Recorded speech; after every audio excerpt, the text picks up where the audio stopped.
saaxiibada aad kugu xisay ku soo dhawaada janalka Kusiyara Ogeysha oo aad kaga barateen inay idin soo gudbiyaan muuqaalo wax ku ool ah oo aad kaga anfacdaan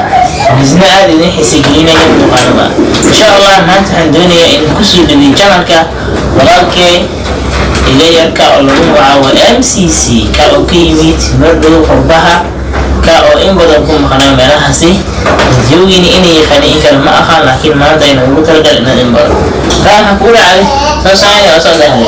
أصحابه إذا تكون دعوانية أبي كسيا الشرف له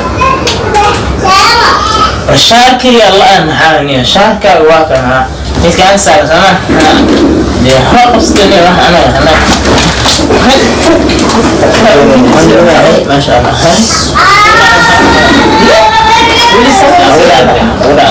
انت برضه يا راجل جبت ورولي قاعد بحكي اذا تقول